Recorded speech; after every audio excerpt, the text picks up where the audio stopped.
तो आज़ादी का जश्न आज हम मना रहे हैं। आज स्वतंत्रता दिवस है और इस मौके पर प्रधानमंत्री नरेंद्र मोदी राजघाट पहुंचे थे। महात्मा गांधी को उन्होंने श्रद्धांजलि दी और अब तस्वीरें आपको लाल किले से दिखा रहे हैं। सीधी तस्वीरें दिल्ली से, जहां गार्ड ऑफ ऑनर दिया जा रहा है प्रधानमंत्री नरेंद्र मोदी को।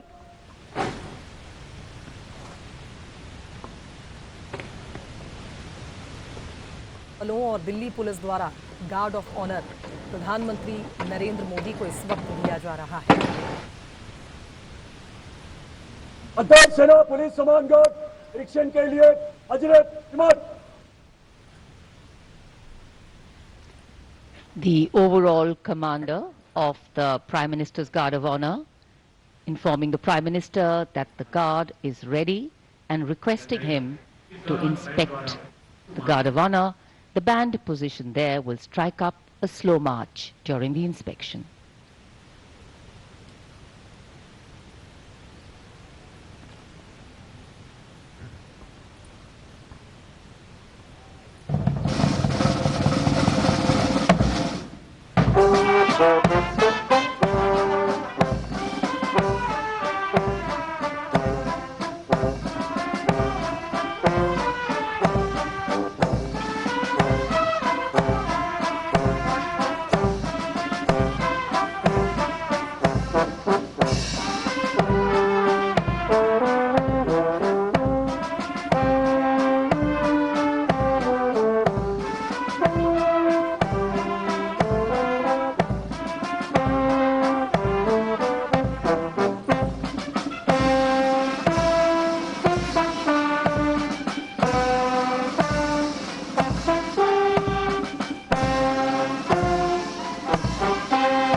The inspection of the Guard of Honor complete, the Prime Minister will now move towards the ramparts of the Red Fort, passing through the Lahori Gate. The flag hoisting ceremony at the ramparts, followed by the Prime Minister's address to the nation, are the high point of today's celebrations here. Nation building is a complex, collaborative and cumulative task. It happens over a period of time marked by intense and steadfast commitment. Today, Prime Minister Narendra Modi will share with the nation some victories, some challenges and some changes on his government's journey towards nation building. सम्मान गारद का निरीक्षण करने के बाद प्रधानमंत्री अब लाल किले की प्राचीर की ओर अग्रसर। उनके साथ दिल्ली एरिया के GOC lieutenant general Bhavnish Kumar, विशाल और भव्य लाहौरी गेट, जहां प्रवेश के लिए काठ का पुल, 41 फीट ऊंचा और 24 फीट चौड़ा लाहौरी गेट, ऊंचा मेहराबदार दरवाजा, दरवाजे की 3 मंजिलें। यहां से प्रवेश करने के बाद प्राचीर पर पहुंचने के लिए सीढ़ियां हैं और अब तो यहां विशिष्ट व्यक्तियों के लिए लिफ्ट भी है। प्रधानमंत्री प्राचीर की ओर अग्रसर। जब ये लाल किला बना था तब ये प्राचीर नहीं थी, इसे बाद में बनवाया गया और सन 1947 में पहली बार हमारा प्यारा तिरंगा राष्ट्रीय ध्वज यहीं इसी प्राचीर पर फहराया गया था।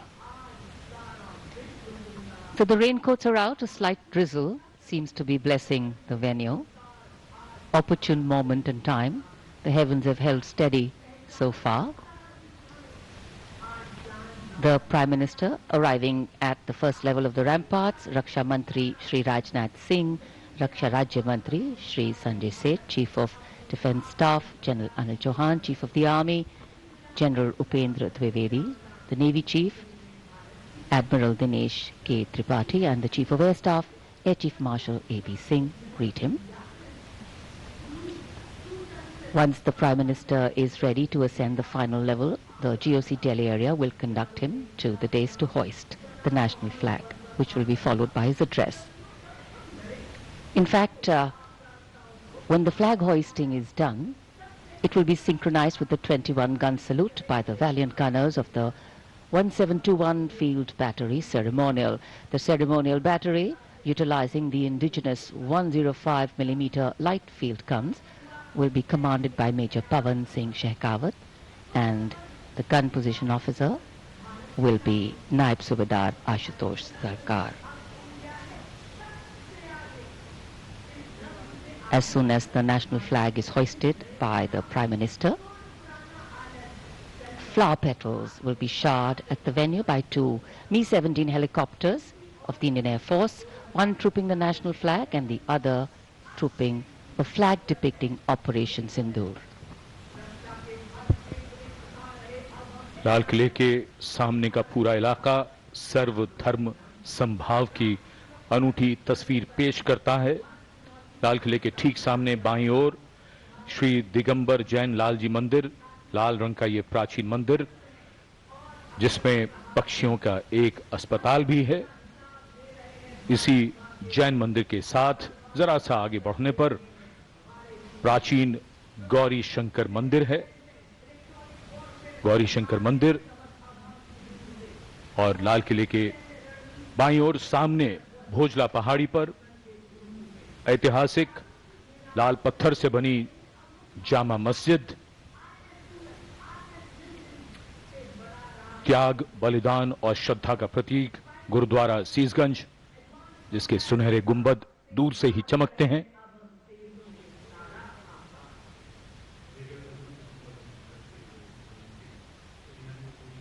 सर्वधर्म संभाव का विचार भारत के मूल में है और इस इलाके में आर्य समाज मंदिर भी है और सेंट्रल बैप्टिस्ट चर्च भी, भले ही वो कैमरे की नजर से दूर हैं लेकिन हैं यही इसी इलाके में मौजूद। और ये विशिष्ट दीर्घा जहां केंद्रीय मंत्री, सेना के अध्यक्ष, सैन्य अधिकारी, गण्यमान्य व्यक्ति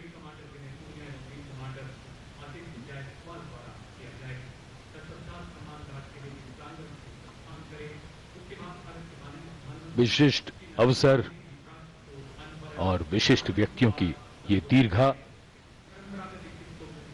और आज हम मना रहे हैं अपना 79वां स्वतंत्रता दिवस। भादों का महीना, हल्की हल्की फुहार, बीच बीच में इंद्रदेव की कृपा हो रही है।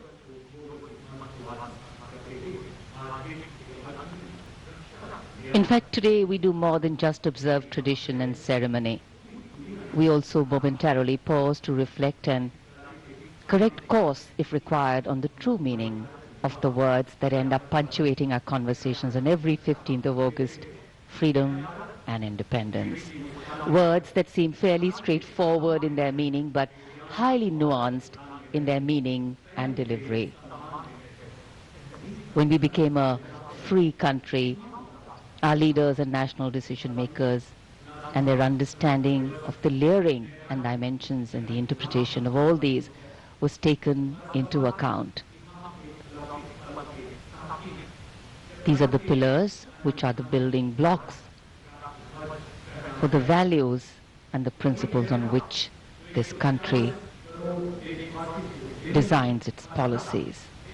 The balance between change and continuity, change bringing in fresh ideas, helping us keep pace with the times, taking into account newer sensibilities and needs, and continuity, on the other hand, allowing us to be rooted and strong with a sense of belonging to something bigger than us. Flag hoisting ceremony.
79वां स्वाधीनता दिवस समारोह भारत का तिरंगा शान से लहरा रहा है और तिरंगे के लहराते ही आसमान की ओर निगाहें जाती हैं। इस वर्ष स्वाधीनता दिवस समारोह को अनोखा कलेवर प्रदान कर रहे हैं भारतीय वायुसेना के 2 Mi-17 हेलीकॉप्टर्स, एक राष्ट्रीय ध्वज लिए हुए आपके स्क्रीन पर फूलों की वर्षा करता हुआ, और दूसरा ऑपरेशन सिंदूर को दर्शाने वाला ध्वज लिए हुए।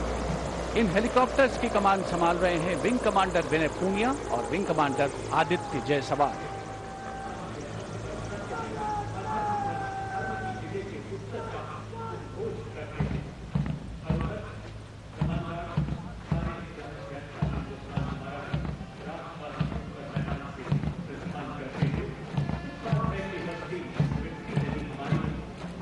The National Flag Guard smartly marching away. These beautiful shots are strategically placed cameras. Some of the positions where our camera people are placed are in fact very difficult to reach also. But the aim of visual communication is to give you visual perfection. That's been the endeavor always of our telecasts.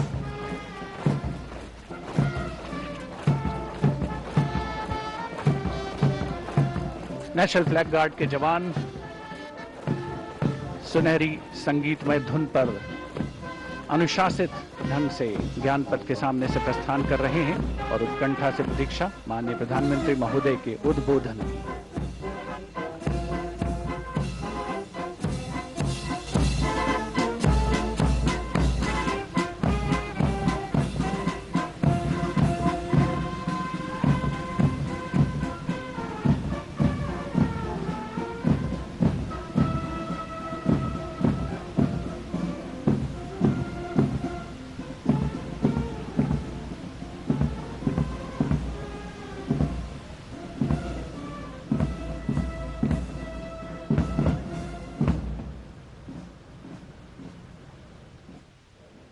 मेरे प्यारे देशवासियों,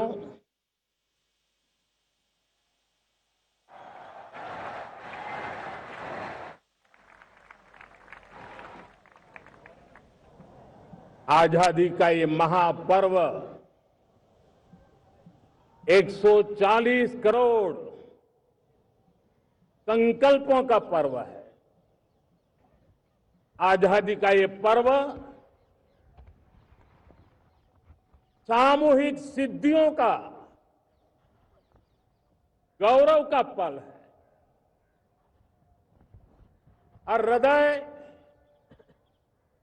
उमंग से भरा हुआ है। देश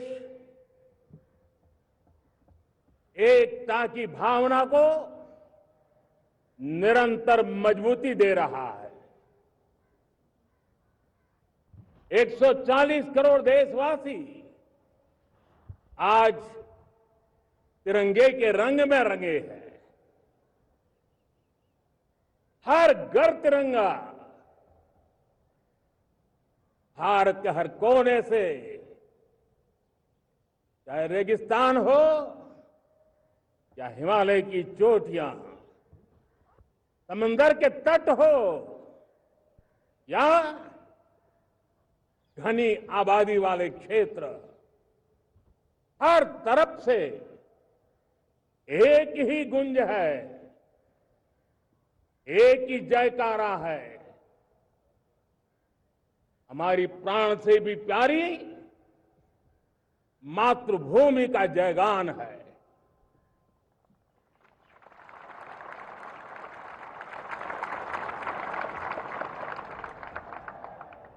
मेरे प्यारे देशवासियों, मेरे प्यारे देशवासियों, अनंत संभावनाओं के साथ कोटि कोटि भुजाओं के सामर्थ्य के साथ हमारा देश आजाद हुआ। देश की आकांक्षाएं उड़ाने भर रही थी। इन चुनौतियां उससे भी कुछ ज्यादा थी, के सिद्धांतों पर चलते हुए संविधान सभा के सदस्यों ने निभाया। भारत का संविधान गत 75 वर्ष से एक प्रकाश स्तंभ बनकर हमें मार्ग दिखाता रहा है।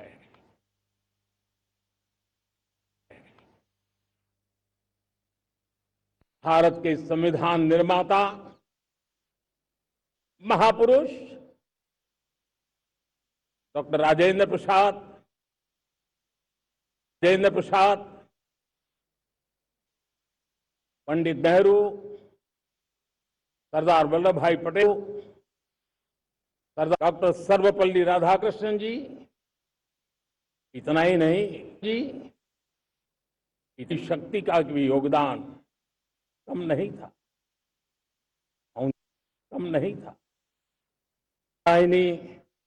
वेलायुधन जैसी, विदुषलायुधन जैसी विधि विधान को सशक्त करने में अपनी भूमिका निभाई थी। लाल किले की प्राचीर से देश का मार्गदर्शन करने वाला, देश को दिशा देने वाला संविधान के निर्माताओं को संविधान नमन करता हूं।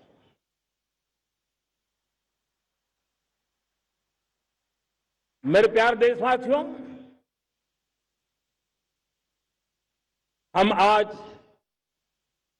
डॉक्टर श्यामा प्रसाद मुखर्जी की 125वीं जयंती भी मना रहे हैं। डॉक्टर श्यामा प्रसाद मुखर्जी भारत के संविधान के लिए बलिदान देने वाले देश के पहले महापुरुष थे। संविधान के लिए बलिदान, धारा 370 की दीवार गिराकर एक देश एक संविधान के मंत्र को जब हमने साकार किया डॉक्टर प्रसाद मुखर्जी को सच्ची श्रद्धांजलि दी। कई विशेष महानुभाव उपस्थित है। तो के सदस्य हैं, ड्रोन दीदी के प्रतिनिधि हैं, खेल जगत से जुड़े लोग हैं, रास्तित है। एक प्रकार से यहां मेरी आंखों के सामने दर्शन कर रहा हूं, लघु भारत के दर्शन कर रहा हूं, और टेक्नोलॉजी भारत के साथ भी आज लाल किला जुड़ा हुआ है। मैं पर देशवासियों का, विश्व भर वासियों का, भारत प्रेमियों का, हमारे मित्रों का मैं बहुत बहुत अभिनंदन करता हूं।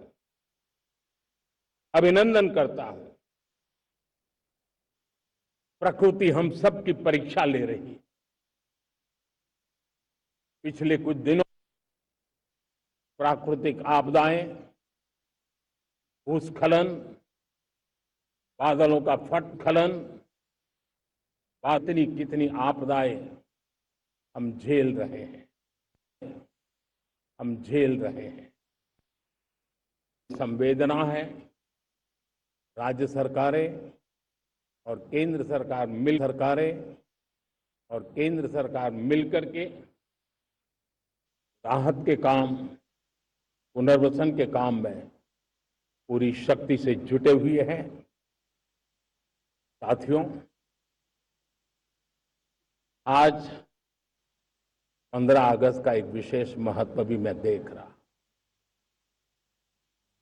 मुझे बहुत गर्व हो रहा है कि आज मुझे लाल किले की प्राचीर से ऑपरेशन सिंदूर के वीर जाबाजों को सैल्यूट करने का अवसर मिला है।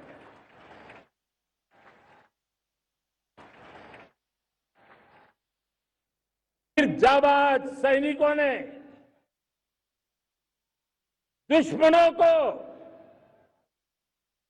उनकी कल्पना से परे सजा दी है, सजा दी है। और इस अपील को पहलगाम में से आतंकियों ने आकर के जिस किया, धर्म पूछ करके लोगों को मारा गया, करके लोगों को मारा गया, गोलियां दी, बच्चों के सामने अपने पिता को मौत के घाट उतार दिया गया, पिता को मौत के घाट उतार दिया गया। हिंदुस्तान आक्रोश से भरा हुआ था, पूरा विश्व भी इस प्रकार से संहार से चौंक गया था। मेरे प्यारे, ऑपरेशन सिंदूर उसी आक्रोश की अभिव्यक्ति है, अभिव्यक्ति है। 22 तारीख के बाद हमने हमारे सेना को खुली छूट दे दी।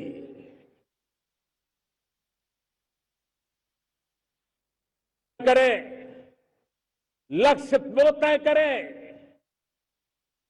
समय भी वो चुने। हमारी सेना ने वो करके, सेना ने वो कई दशकों तक कभी हुआ नहीं था। सैकड़ों किलोमीटर दुश्मन की धरती पर घुस करके मिट्टी में मिला दिया, इमारतों को खंडहर बना दिया।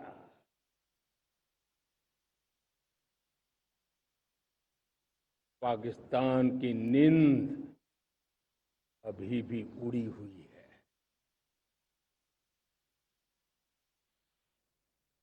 पाकिस्तान में हुई तबाही इतनी बड़ी है कि रोज नए नए खुलासे हो, नई नई जानकारियां आ रही। हमारा देश कई दशकों से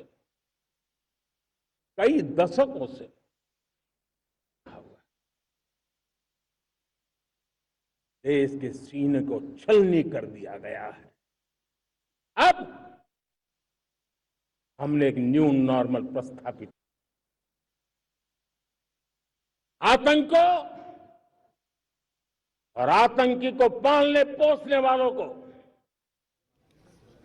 15 अगस्त 2025 स्वतंत्रता दिवस की मेरी अपनी ओर से प्रदेशवासियों, देशवासियों को शुभकामनाएं, बधाई। आज़ादी का ये पर्व हम सबके लिए दिवाली, दशहरा, ईद, हर त्योहार से बढ़कर है। परमात्मा करे किसी की नजर न लगे। यशस्वी प्रधानमंत्री के नेतृत्व में भारत उत्तरोत्तर उन्नति की ओर अग्रसर है। अमृतकाल 2047 तक अग्रगण्य राष्ट्रों में से भारत एक बने। आज के इस अवसर पर मेरी अपनी ओर से उन सभी अमर हुतात्माओं, शहीदों, क्रांतिकारियों सबके प्रति नमन, जिनने इस देश की आज़ादी में अपने प्राणों का उत्सर्ग किया।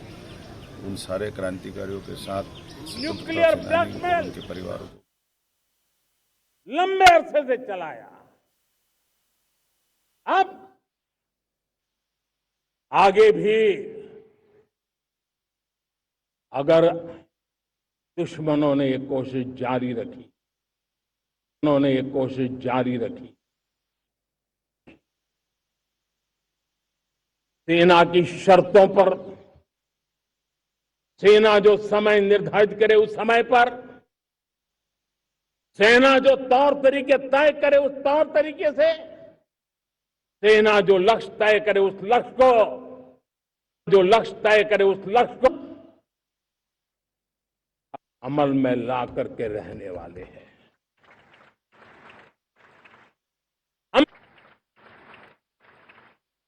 हम मुंह तोड़ जवाब देंगे।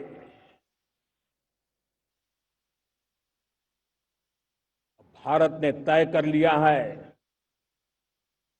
खून और पानी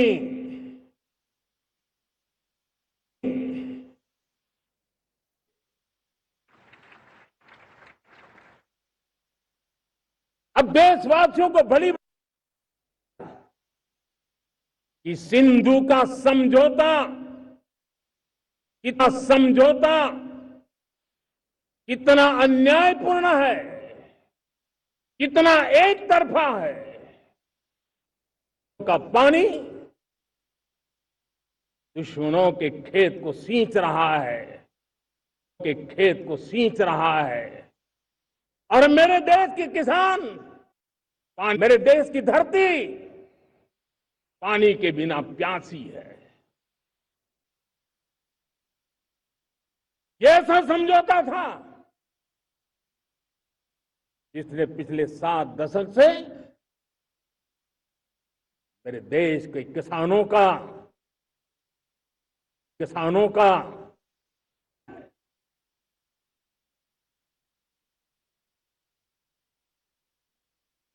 अब हिंदुस्तान के हक का जो पानी है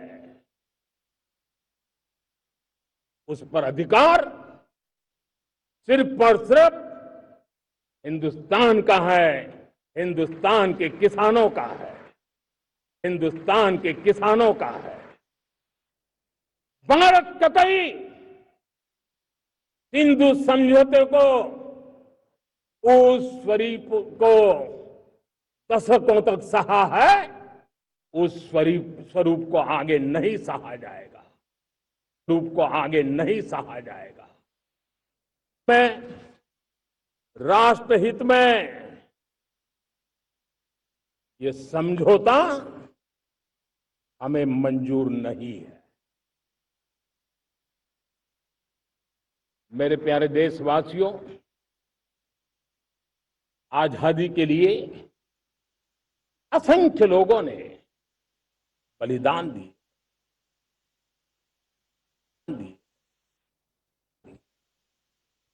जेलों में जिंदगी गुजारी है, फांसी के तख्त पर लटके हैं, कुछ लेने पाने बनने के लिए नहीं, मां भारती के स्वाभिमान के लिए, कोटि कोटि जनों की आजादी के लिए, गुलामी की जंजीरों को तोड़ने के लिए। और मन में एक ही भाव था, एक ही भाव था। साथियों, गुलामी ने हमें निर्धन बना दिया, गुलामी ने हमें निर्भर भी बना दिया, औरों पर हमारे निर्भर भी बना दिया, औरों पर हमारी निर्भरता बढ़ती। हम सब जानते हैं, आजादी के बाद कोटि कोटि जनों के पेट भरना बड़ी चुनौती थी, पेट भरना बड़ी चुनौती थी। जिन्होंने खून पसीना एक करके देश के अन्न के भंडार, देश अनाज के संबंध में देश को आत्मनिर्भर बना दिया। एक राष्ट्र के लिए आत्मसम्मान की सबसे बड़ी कसौटी आज भी उसकी आत्मनिर्भरता है। विकसित भारत का आधार भी है आत्मनिर्भर भारत, है। आत्मनिर्भर भारत जो दूसरों पर ज्यादा निर्भर रहता है उसकी आजादी पर उतना ही बड़ा प्रश्न चिन्ह लग जाता तो तब बन जाता है जब निर्भरता की आदत लग जाए। हम कब आत्मनिर्भरता छोड़ रहे हैं और कब किसी के निर्भर हो जाते हैं। ये आदत खतरे से खाली नहीं है। कल जागरूक रहना पड़ता है आत्मनिर्भर होने के लिए। आत्मनिर्भरता का नाता सिर्फ आयात से पाउंड डॉलर यहां तक सीमित नहीं है। इतना सीमित अर्थ उसका नहीं है। हमारे सामर्थ्य से जुड़ा हुआ। और जब आत्मनिर्भरता खत्म तो सामर्थ्य भी निरंतर क्षीण होता जाता है। हमारे सामर्थ्य को बचाए रखने और बढ़ाए रखने के लिए आत्मनिर्भर होना बहुत अनिवार्य है।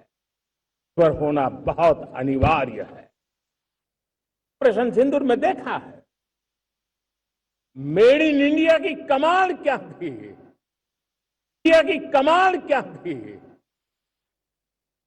ये कौन से शस्त्रास्त्र है, ये कौन सा है जो पलक भर में उनको नष्ट कर रहा है।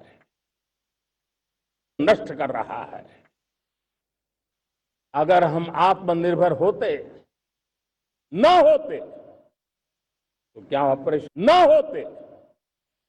क्या ऑपरेशन सिंदूर पता नहीं कौन मिलेगा, साजो सामान मिलेगा नहीं मिलेगा, इसी की चिंता बनी रहती।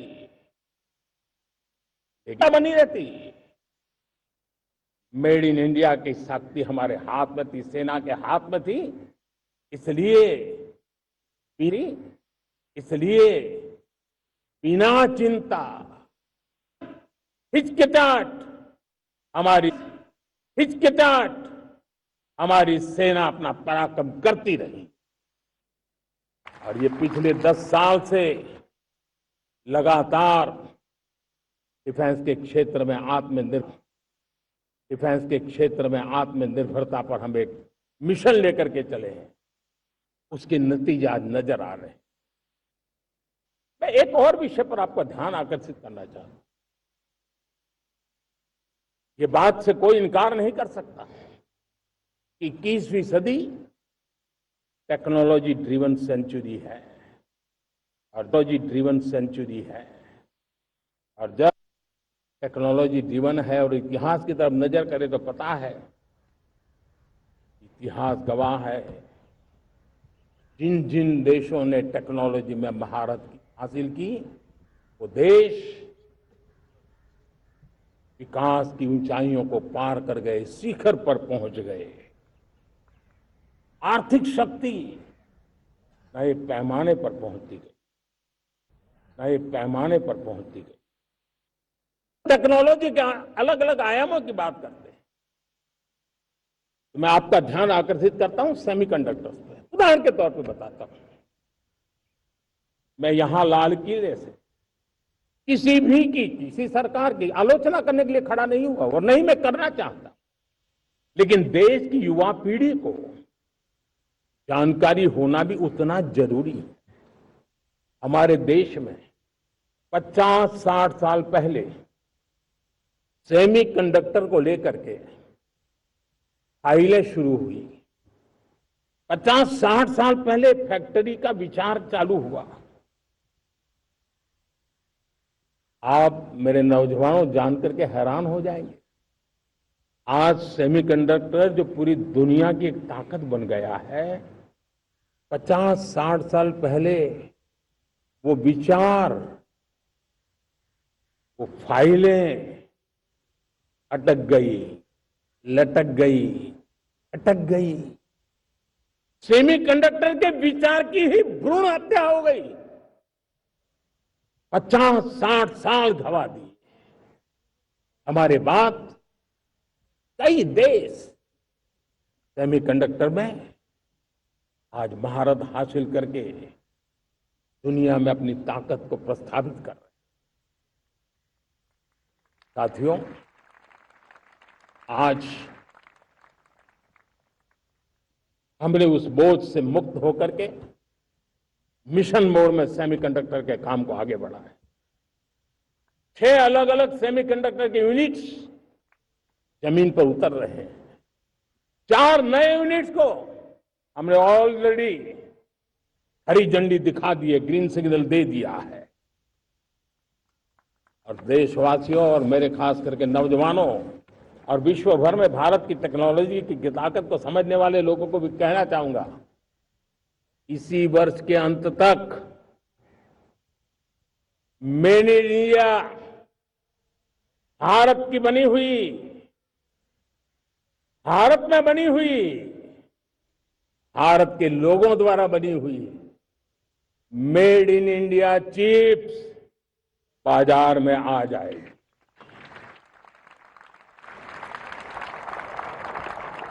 मैं दूसरा उदाहरण देना चाहता हूं। अब ऊर्जा के क्षेत्र में हम सब जानते हैं कि हम एनर्जी के लिए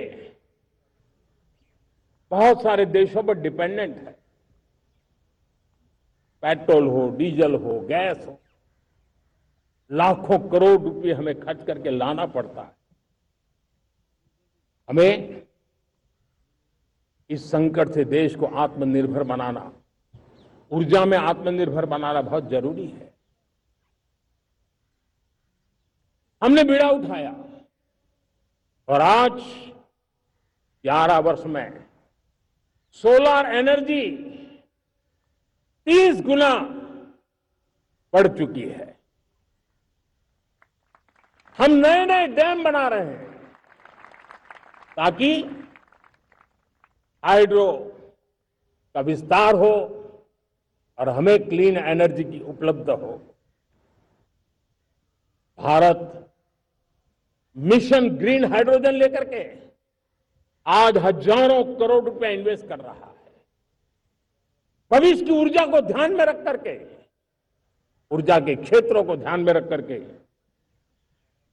भारत न्यूक्लियर एनर्जी पर भी बहुत बड़े इनिशिएटिव ले रहा है।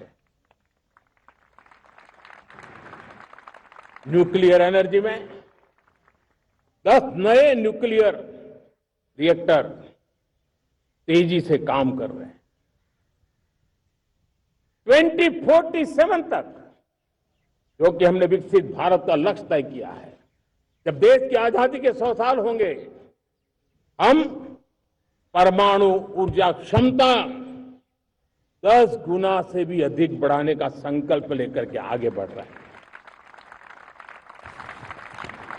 मेरे प्यारे देशवासियों, रिफॉर्म एक निरंतर प्रक्रिया है। समयानुकूल परिस्थिति के अनुसार रिफॉर्म करते जाना होता है। हम न्यूक्लियर एनर्जी के क्षेत्र में बहुत बड़े रिफॉर्म लेकर के आए। अब हमने प्राइवेट सेक्टर के लिए भी परमाणु ऊर्जा को उसके द्वार खोल दिए हैं। हम शक्ति को जोड़ना चाहते। मेरे प्यारे देशवासियों, दुनिया जब आज ग्लोबल वार्मिंग को लिए चिंता करती है, तब मैं विश्व को भी बताना चाहता हूं कि भारत ने तय किया था कि हम 2030 तक क्लीन एनर्जी भारत में 50% पहुंचा देंगे। ये लक्ष्य हमारा 2030 तक था।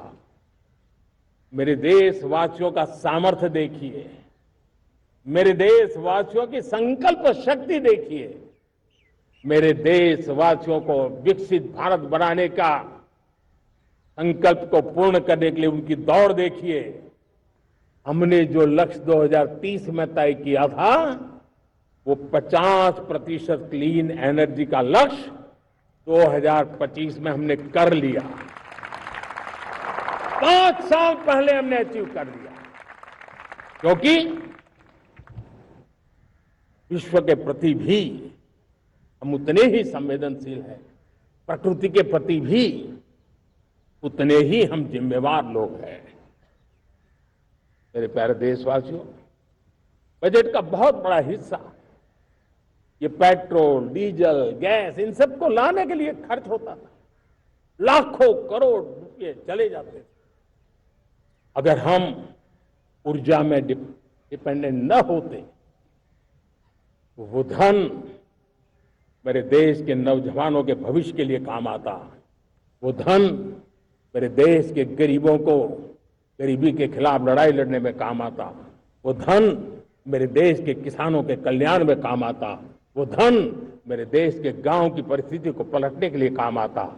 लेकिन हमें विदेशों को देना पड़ रहा। अब हम आत्मनिर्भर बनने की दिशा में काम कर रहे हैं।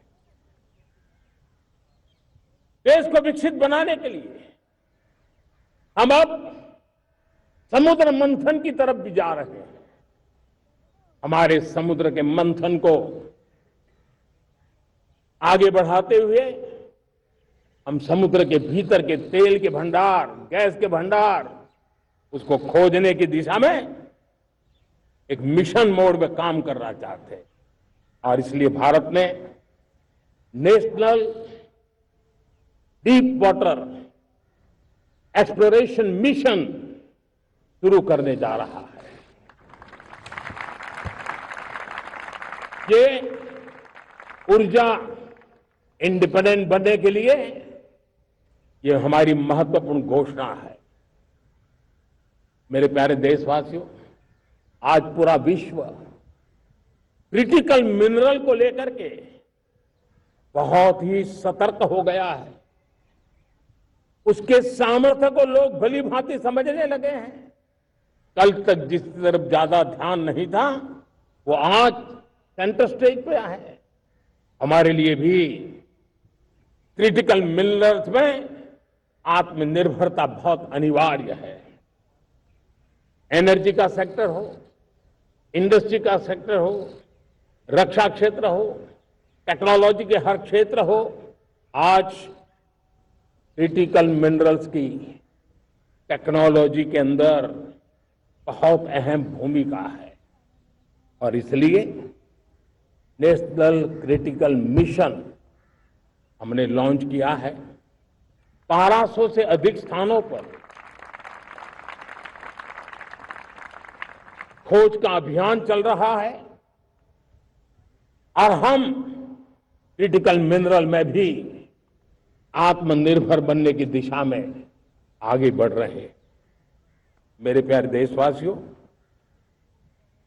स्पेस सेक्टर का कमाल तो हर देशवासी देख रहा, गर्व से भर जा रहा।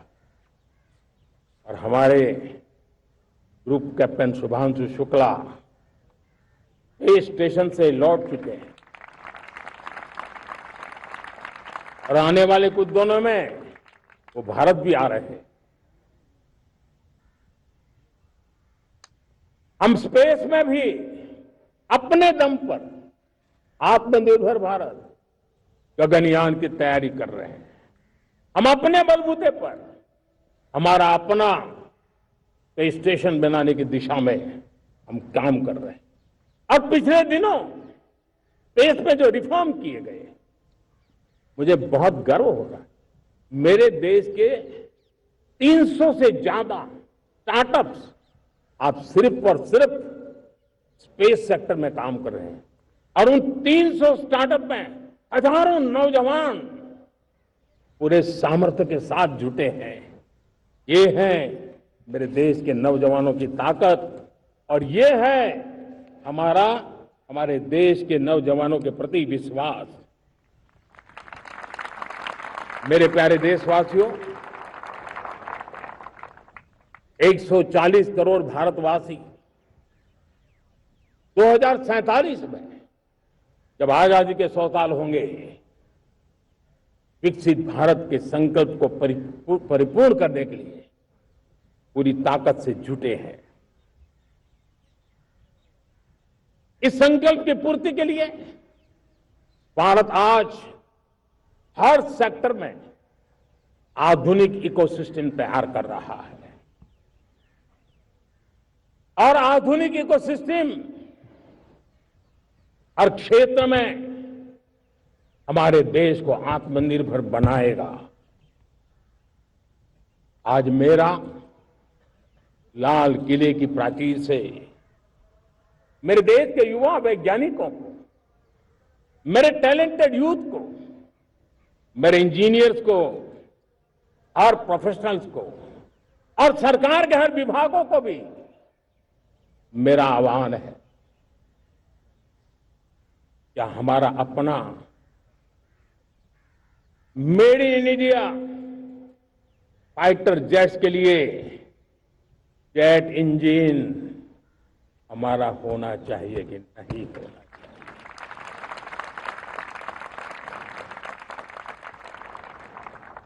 हम फार्मा ऑफ द वर्ल्ड माने जाते हैं। वैक्सीन में हम नए नए विक्रम स्थापित करते हैं, लेकिन क्या समय की मांग नहीं है? हम रिसर्च और डेवलपमेंट में और ताकत लगाएं, हमारे अपने पेटेंट हो,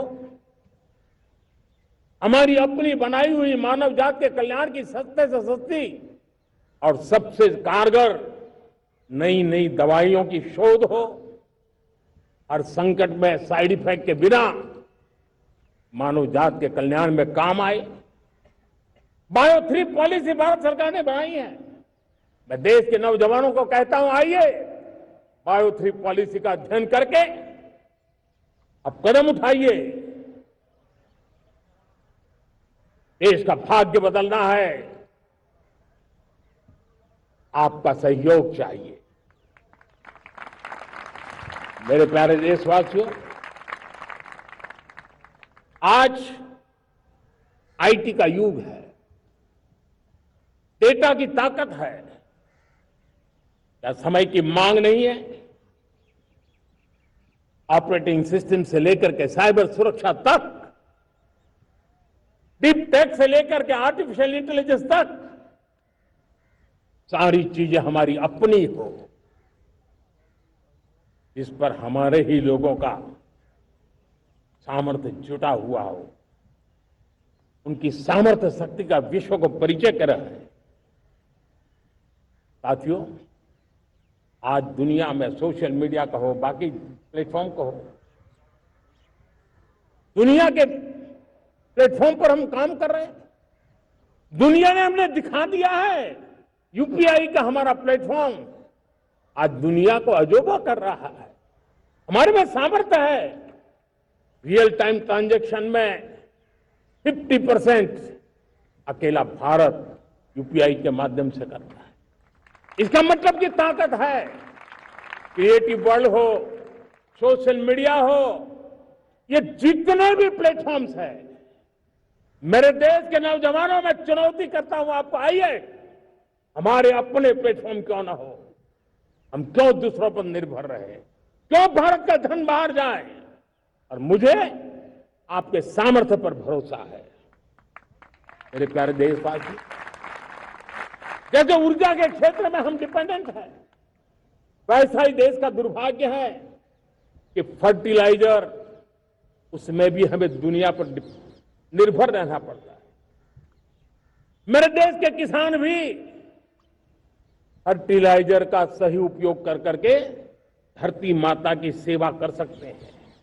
अनाप शनाप उपयोग से भी धरती मां को बहुत नुकसान पहुंचा रहे हैं।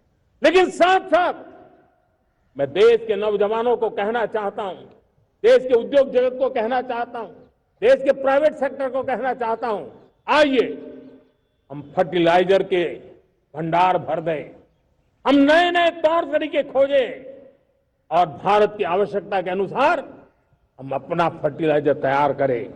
हम औरों पर निर्भर न रहे। साथियों, आने वाला युग ईवी का है। अब ईवी बैटरी क्या हम नहीं बनाएंगे? हम निर्भर रहेंगे? सोलर पैनल की बात हो, इलेक्ट्रिक व्हीकल्स के लिए जिन जिन चीजों की आवश्यकताएं हैं वो हमारी पूरी होनी चाहिए। साथियों, मैं ये इसलिए कहने की हिम्मत करता हूं, क्यों? क्योंकि मुझे देश के नौजवानों के सामर्थ्य पर भरोसा है। और भरोसा सिर्फ वो मेरे देश के नौजवान है इतने मात्र से नहीं है। कोविड के समय हम बहुत सारी चीजों पर निर्भर थे। तो मेरे देश के नौजवानों को कहा गया कि वैक्सीन हमारी अपनी चाहिए, देश ने करके दिखाया। कोविन प्लेटफॉर्म हमारा अपना होना चाहिए, देश ने करके दिखाया। करोड़ों करोड़ों लोगों की जिंदगी बचाने का काम हमने किया है। वही स्पिरिट, वही जज्बा हमें जीवन के हर क्षेत्र में आत्मनिर्भर बनने के लिए अपना सब कुछ देना है। अपना जो बेस्ट है वो हमें दे करके रहना है। साथियों, पिछले 11 साल में एंटरप्रेन्योरशिप, उद्यमशीलता को बहुत बड़ी ताकत मिली। आज लाखों स्टार्टअप्स टियर 2, टियर 3 सिटी में देश की अर्थशक्ति को, देश के इनोवेशन को ताकत दे रहे हैं। उसी प्रकार से मुद्रा योजना से हमारे देश के करोड़ों नौजवान, उसमें भी हमारी बेटियां, करोड़ों करोड़ों लोग मुद्रा से लोन लेकर के अपना खुद का कारोबार कर रहे हैं। खुद तो अपने पैरों पर खड़े हुए हैं, लेकिन औरों को भी पैरों पर खड़े रहने की ताकत देते हैं। वे भी एक प्रकार से हर व्यक्ति को आत्मनिर्भर बनाने का अवसर दे रही है। मेरे साथियों, विमेन सेल्फ हेल्प ग्रुप किसी का ध्यान नहीं था। पिछले 10 साल में विमेन सेल्फ हेल्प ग्रुप ने कमाल करके दिखाया। आज उनके प्रोडक्ट दुनिया के बाजार में जाने लगे हैं। लाखों करोड़ों का कारोबार हमारे विमेन सेल्फ हेल्प ग्रुप से। मैंने एक बार मन की बात में खिलौने की बात कही थी। हम करोड़ों करोड़ रुपए के खिलौने विदेश से लाते थे। मैंने ऐसे ही मन की बात में कहा, करे मेरे देश के नौजवानों, ऐसा भी करें नहीं क्या, किलो भी बाहर जाएंगे। और आज मैं गर्व से कहता हूं कि मेरा देश खिलौने एक्सपोर्ट करने लग गया है। यानी देश के सामर्थ्य को हर प्रकार के अवसर मिले, हर रुकावटों से मुक्ति मिले, उसको सर्वाधिक करने के लिए प्रेरित किया जाए। देश कर सकता है। मैं देश के युवाओं से कहता हूं, आइए आप इनोवेटिव आइडियाज लेकर के, आपके आइडियाज को मरने मत देना दोस्तों। आज का आपका आइडिया हो सकता है आने वाली पीढ़ी का भविष्य बना सकता है। मैं आपके साथ खड़ा हूं, मैं आपके लिए काम करने के लिए तैयार हूं, आपका साथी बन के काम करना तैयार हूं। आप आइए, हिम्मत जुटाइए, इनिशिएटिव लीजिए। जो युवा मैन्युफैक्चरिंग के बारे में सोचते हैं, आइए आगे बढ़िए। सरकार के नियमों में बदलाव करना है, मुझे बताइए। अब देश रुकना नहीं चाहता है। 2047 दूर नहीं है, एक एक पल की कीमत है और हम एक भी पल गंवाना नहीं चाहते दोस्तों।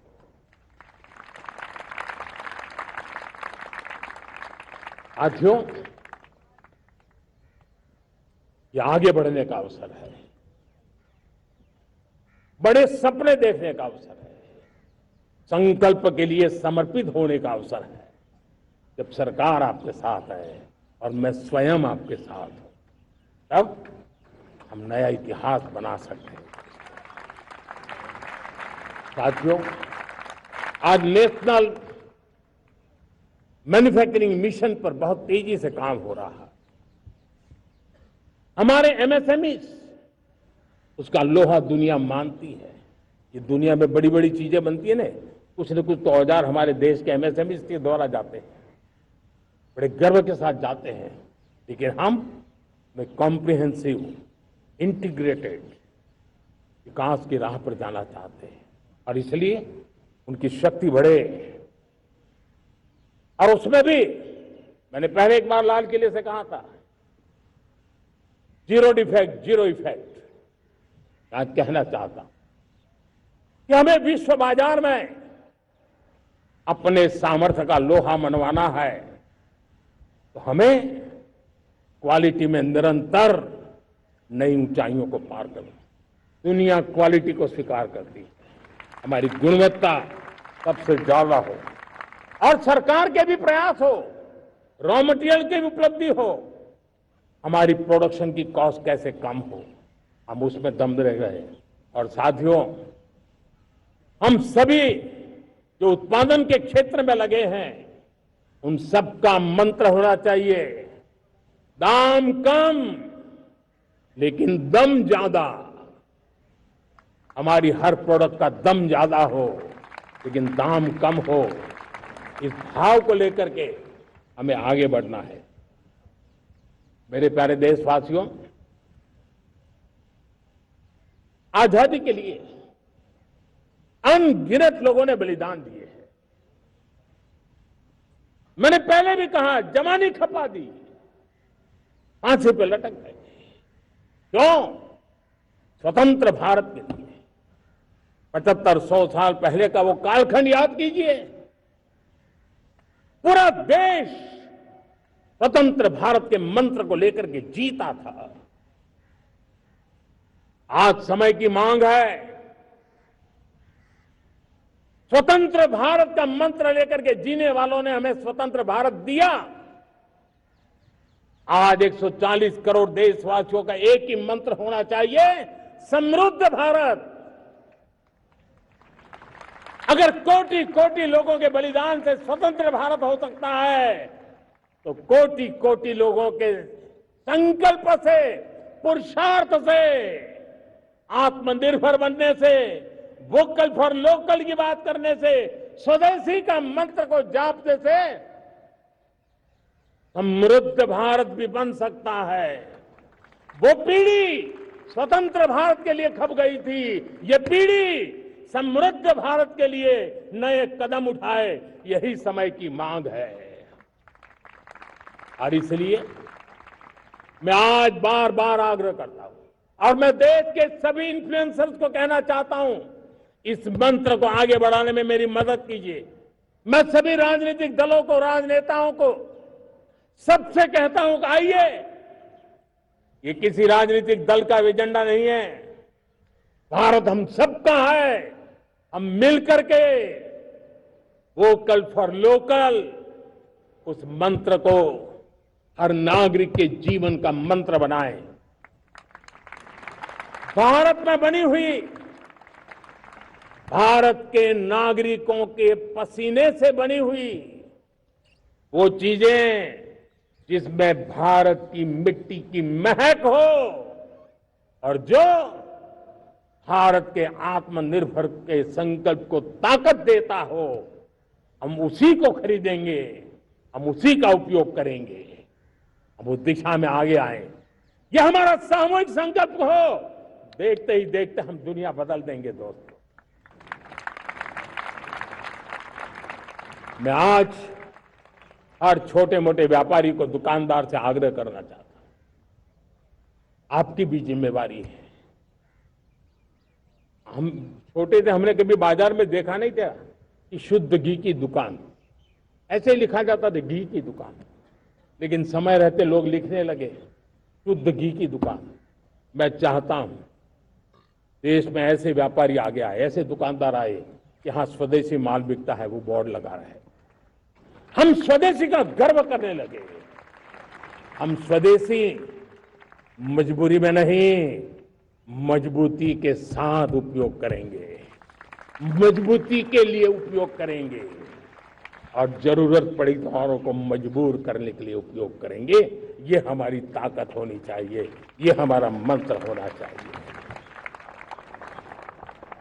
मेरे प्यारे देशवासियों,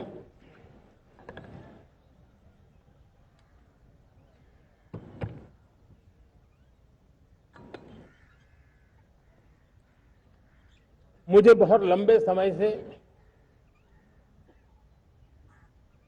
सरकार में काम करने का अवसर मिला है। मैंने कई सारे उतार चढ़ाव देखे हैं। सरकारों की मुसीबतों से भी मैं परिचित हूं, व्यवस्थाओं की मर्यादाओं से भी परिचित हूं, लेकिन उसके बावजूद भी हमारी जिम्मेवारी है कि हम किसी की लकीर को छोटी करने में अपनी ताकत बर्बाद न करें। मैं बड़े अनुभव से कहता हूं, किसी दूसरे की लकीर छोटी करने के लिए अपनी ऊर्जा हमें नहीं खपानी है। हमें पूरी ऊर्जा के साथ हमारी लकीर को लंबा करना है।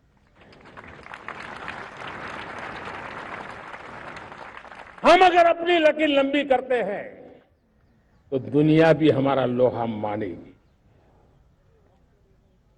आज जब वैश्विक परिस्थितियों में आर्थिक स्वार्थ दिनों दिन बढ़ रहा है, तब समय की मांग है कि हम उन संकटों के रोते बैठने की जरूरत नहीं है। हिम्मत के साथ हम अपनी लकीर को लंबी करें। और मैं 25 साल के शासन के अनुभव से कह सकता हूं, अगर ये रास्ता हमने चुन लिया, हर किसी ने चुन लिया, तो फिर कोई स्वार्थ हमें अपनी चंगुल में नहीं फंसा सकता है। मेरे प्यारे देशवासियों, बीता दशक रिफॉर्म, परफॉर्म, ट्रांसफॉर्म कर रहा है, लेकिन अब हमें और नई ताकत से जुड़ना है। पिछले दिनों हमने कई रिफॉर्म्स किए। एफडीआई हो, इंश्योरेंस कंपनी की बात हो, विश्व की यूनिवर्सिटीज को भारत के अंदर स्थान देने की बात हो, कई रिफॉर्म्स किए हैं। 40,000 से ज्यादा अनावश्यक कंप्लायंसेस को हमने खत्म किया है। इतना ही नहीं, 1500 से अधिक पुराने कानून जो बाबा आदम के जमाने के थे, उन सबको हमने खत्म कर दिया है। हमने दर्जनों कानूनों को सरल करने के लिए संसद में जाकर के जनता के हितों को सर्वोपरि रख करके बदलाव किए हैं। इस बार भी हो हल्ला के बीच लोगों तक बात पहुंची नहीं होगी, लेकिन एक बहुत बड़ा रिफॉर्म इनकम टैक्स एक्ट में हुआ है। करीब 280 से ज्यादा धाराएं हमने समाप्त करने का निर्णय किया है। और साथियों, सिर्फ आर्थिक मोर्चे पर ही रिफॉर्म नहीं, हमने नागरिक के जीवन को भी आसान बनाने के लिए रिफॉर्म किए। इनकम टैक्स रिफंड की बात हो, रिफॉर्म का परिणाम है। फेसलेस असेसमेंट की बात हो, रिफॉर्म का परिणाम है। 12 लाख तक आज इनकम टैक्स से मुक्ति दे देना, देश का जो भविष्य बनाने में उत्सुक है ऐसा मेरा मध्यम वर्ग का परिवार आज खुला नहीं समा रहा है। कभी किसी ने सोचा नहीं था कि 12 लाख रुपए तक का इनकम टैक्स पर जीरो कर दिया जाएगा। आज कर लिया है। जब देश का सामर्थ्य बढ़ता है तो देशवासियों को लाभ मिलता है। अंग्रेजों के जमाने से दंड संहिता में हम दबे पड़े थे। दंड का भय दिखा करके जीवन चल रहा था। 75 साल आजादी के ऐसे ही गए। हमने दंड संहिता को खत्म कर दिया, न्याय संहिता को ले आए हैं। न्याय संहिता में भारत के नागरिक के प्रति विश्वास का भाव है। भारत के नागरिक के अंदर अपनेपन का भाव है, संवेदनशीलताओं से भरा हुआ है। हमने रिफॉर्म की यात्रा को तेज करने के लिए बीड़ा उठाया। हम बहुत तेजी से आगे बढ़ना चाहते हैं। मैं चाहता हूं देशवासियों, देश के लिए कर रहा हूं, मैं मेरे लिए नहीं कर रहा हूं, किसी का बुरा करने के लिए नहीं कर रहा हूं। मेरे राजनीतिक दल, मेरे प्रतिस्पर्धी साथी भी देश की इस उज्जवल भविष्य के लिए आगे आए, हमारा साथ दे। स्ट्रक्चरल रिफॉर्म्स की बात हो, रेगुलेटरी रिफॉर्म्स की बात हो, पॉलिसी रिफॉर्म की चर्चा हो, प्रोसेस रिफॉर्म की चर्चा हो, प्रोसीड्यूरल रिफॉर्म्स करने की जरूरत हो, हर प्रकार के रिफॉर्म्स ये आज हमने मकसद बना करके चले हैं। और मेरे प्यारे देशवासियों, नेक्स्ट जनरेशन रिफॉर्म्स के लिए हमें एक टास्क फोर्स गठित करने का निर्णय किया है।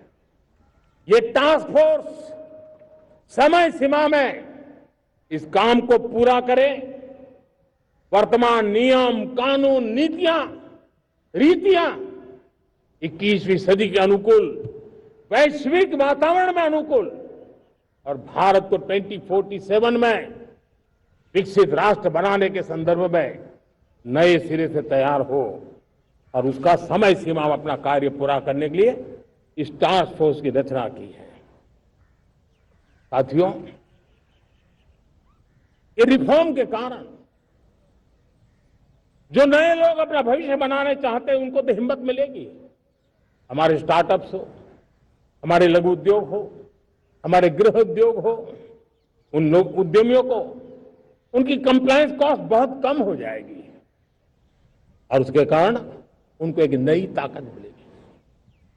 जो एक्सपोर्ट की दुनिया में उनको लॉजिस्टिक सपोर्ट के कारण, व्यवस्थाओं में बदलाव के कारण उनको एक बहुत बड़ी ताकत मिलेगी। साथियों, ऐसे ऐसे कानून है हमारे देश में, छोटी छोटी चीजों के लिए जेल में डालने के कानून है। आप हैरान हो जाएंगे, किसी ने नजर नहीं डाली। मैं पीछे लगा हूं, ये मेरे देश के नागरिकों को जेल में बंद करने वाले जो अनावश्यक कानून है वो खत्म होने चाहिए। हम संसद में पहले भी बिल लाए थे, इस बार भी लेके आए हैं। साथियों, इस दिवाली में आपकी डबल दिवाली का काम मैं करने वाला हूं। इस दिवाली में आपको एक बहुत बड़ा तोहफा देशवासियों को मिलने वाला है। पिछले 8 साल से हमने जीएसटी का बहुत बड़ा रिफॉर्म किया, पूरे देश में टैक्स के बर्डन को कम किया, टैक्स की व्यवस्थाओं को सरल किया और 8 साल के बाद समय की मांग है कि हम एक बार उसको रिव्यू करें। हमने एक हाई पावर कमेटी को बिठा करके रिव्यू शुरू किया, राज्यों से भी विचार विमर्श किया और मेरे प्यारे देशवासियों, हम नेक्स्ट जनरेशन जीएसटी रिफॉर्म्स लेकर के आ रहे हैं। ये दिवाली के अंदर आपके लिए तोहफा बन जाएंगे। सामान्य मानवीय की जरूरतों के टैक्स भारी मात्रा में कम कर दिए जाएंगे, बहुत बड़ी सुविधा बढ़ेगी। हमारे एमएसएमई, हमारे लघु उद्यमी, इनको बहुत बड़ा लाभ मिलेगा। रोजमर्रा की चीजें बहुत सस्ती हो जाएगी और उससे इकोनॉमी को भी एक नया बल मिलने वाला है। मेरे प्यारे देशवासियों, आज देश तीसरी बड़ी इकोनॉमी बनने के लिए समय तेज गति से आगे बढ़ रहा है। हम दरवाजे खटखटा रहे हैं और बहुत तेजी से हम उसको अचीव भी कर लेंगे। और कोई तो दिन होगा मैं आपके बीच आकर के लाल किले की प्राचीर से ये खबर भी सुनाऊंगा।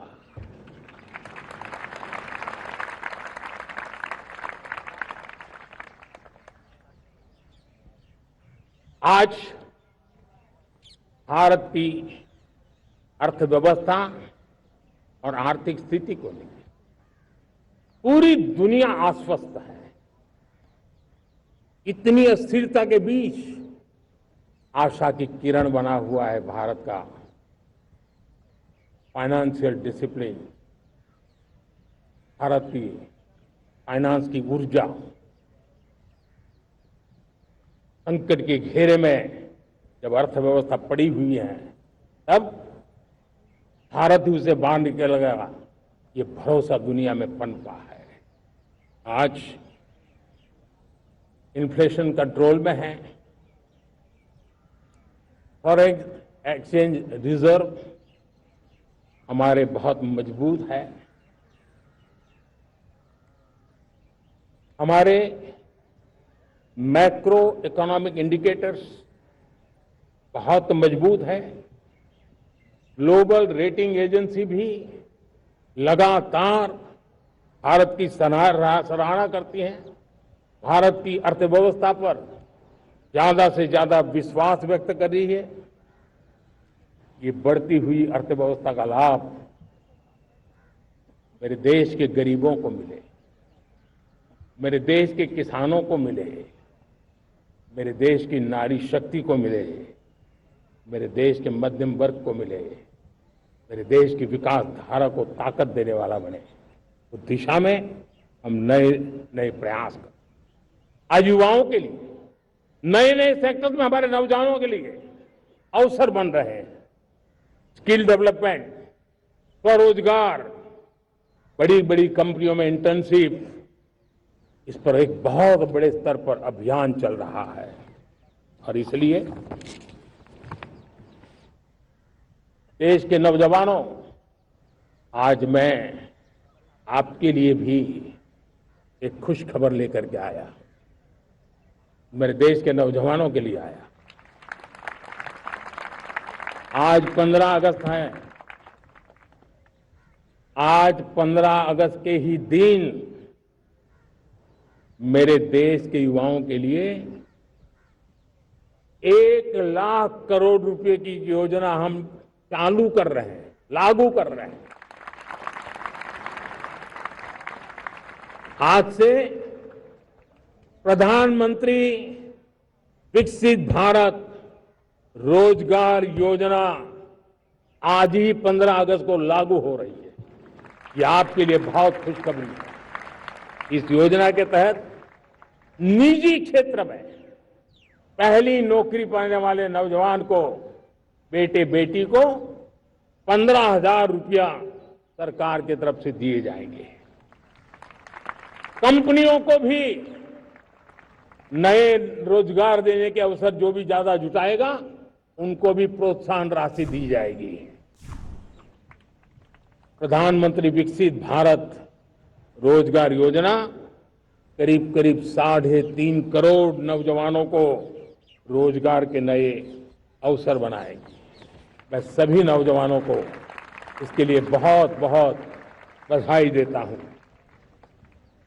मेरे प्यारे देशवासियों, आज भारत में नारी शक्ति का लोहा हर कोई मानने लगा। बढ़ती इकोनॉमी की लाभार्थी हमारी नारी है, लेकिन बढ़ती इकोनॉमी को गति देने में भी हमारी नारी का बहुत बड़ा योगदान भी, हमारी मातृशक्ति का योगदान है, हमारी स्त्री शक्ति का योगदान है। स्टार्टअप से लेकर स्पेस सेक्टर तक हमारी बेटियां छाई हुई हैं, खेल के मैदान में छाई हुई हैं, फौज में चमक रही है। आज गर्व के साथ नारी कंधे से कंधा मिलाकर के देश की विकास यात्रा में भागीदार हो रही। देश गर्व से भर गया जब एनडीए की विमेन कैडेट्स उनका पहला पास आउट हुआ था। पूरा देश गर्व से भर गया था। सारे टीवी चैनल उसी के पीछे लगे हुए थे। कितने बड़े गौरव की पल थी। Self help group, 10 crore self help group की बहनें क्या कमाल कर रही है। नमो ड्रोन दीदी नारी शक्ति की एक नई पहचान बनी। गांव में मुझे एक बहन मिली, वो कहती मुझे अब तो गांव वाले पायलट कह करके बुलाते हैं। बड़े गर्व से कह रही थी। ज्यादा पढ़ी लिखी नहीं थी, लेकिन उसका रतबा पैदा हुआ है।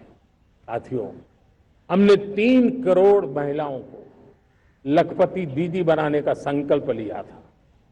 3 करोड़। और मुझे आज संतोष है कि हम तेज गति से काम कर रहे हैं। समय से पहले 3 करोड़ का लक्ष्य पार कर लेंगे। और आज मैं खुशी से देश को बताना चाहता हूं कि मेरे नारी शक्ति का सामर्थ्य देखिए। देखते ही देखते 2 करोड़ महिलाएं लखपति दीदी बन चुकी है। आज कुछ लखपति दीदी हमारे सामने बैठी है। ये है मेरे सामर्थ्य और मेरा विश्वास है दोस्तों, भारत की विकास यात्रा में उनकी भागीदारी बढ़ने वाली। मेरे प्यारे देशवासियों, मेरे देश के किसानों का भारत की अर्थव्यवस्था में बहुत बड़ा योगदान है। भारत के किसानों की मेहनत रंग ला रही है। पिछले साल अनाज के उत्पादन में मेरे देश के किसानों ने कि पुराने सारे विक्रम तोड़ दिए। ये सामर्थ्य है मेरे देश का। उतनी ही जमीन, लेकिन व्यवस्थाएं बदली, पानी पहुंचने लगा, अच्छे सीड्स मिलने लगे, किसानों को अच्छी सुविधाएं मिलने लगी, तो वो अपना सामर्थ्य देश के लिए बढ़ा रहा है। आज भारत दूध, दाल, जूट जैसे उत्पादन में नंबर 1 है दुनिया में। आज दुनिया का दूसरा सबसे बड़ा फिश प्रोड्यूसर, मेरे मछुआरा भाई बहनों की ताकत देखिए। फिश प्रोड्यूसर में दुनिया में हम दूसरे नंबर पर पहुंच चुके हैं। आज भारत चावल, गेहूं, फल और सब्जी के उत्पादन में भी दुनिया में दूसरे नंबर पर पहुंच चुका है। साथियों, आपको खुशी होगी, मेरे देश के किसान जो पैदावार देते हैं, आज वो उत्पादन दुनिया के बाजार में पहुंच रहा है। 4 लाख करोड़ रुपया एग्रो प्रोडक्ट का एक्सपोर्ट हुआ है। ये मेरे देश के किसानों ने भी ताकत दिखाई है। हम छोटे किसान हो, पशुपालक हो, मछुआरे हो, देश के विकास की अनेक योजनाओं का लाभ आज हम उन तक पहुंचा रहे हैं। पीएम किसान सम्मान निधि हो, रेन वाटर हार्वेस्टिंग हो, सिंचाई की योजनाएं हो, क्वालिटी सीड्स हो, फर्टिलाइजर की आवश्यकता हो, हर क्षेत्र में आज और किसान को एक भरोसा हो गया है फसल बीमा का। वो साहसिक बना रहा है, उसका परिणाम भी देश को मिल रहा है। जो पहले कल्पना की बात थी आज हकीकत बन गई है। देशवासियों, हमारे देश के पशुधन को बचाने में हमें कोविड की वैक्सीन मुफ्त में मिली, वो तो याद है, लेकिन हम पशुधन के लिए भी अब तक 125 डोज मुफ्त में पशुओं को लगा चुके हैं। फूट एंड माउथ डिसीज से मुक्ति पाने के लिए, जो हमारा यहां उत्तर भारत में उसे खुरपका मुंहपका बीमारी कहते हैं, उसे बचाने के लिए 125 करोड़ डोज हम लगा चुके हैं और मुफ्त में लगा चुके हैं। हम खेती के मामले में देश के वो जिले जहां के किसान औरों से पीछे रह गए, किसी न किसी कारण से 100 जिले ऐसे हैं जहां अपेक्षाकृत कम खेती है, और इसलिए हमने 100 जिले आइडेंटिफाई किए हैं पूरे देश में से, और वहां के किसानों को एम्पावर करना, किसानों को शक्ति देना, किसानों को मदद करने का एक अभियान चलाया है। और इसके लिए पीएम धन धान्य कृषि योजना का आरंभ किया है। पीएम धन धान्य कृषि योजना वो देश के 100 जिले जहां थोड़ी सी भी मदद कर देंगे तो वहां का किसान भी भारत के अन्य किसानों की बराबरी कर देगा। मेरे प्यारे देशवासियों, भारत के किसान, भारत के पशुपालक, भारत के मछुआरे, ये हमारी सबसे बड़ी प्राथमिकता है। भारत के किसान, भारत के मछुआरे, भारत के पशुपालक, उनसे जुड़ी किसी भी अहितकारी नीति के आगे मोदी दीवार बन के खड़ा है।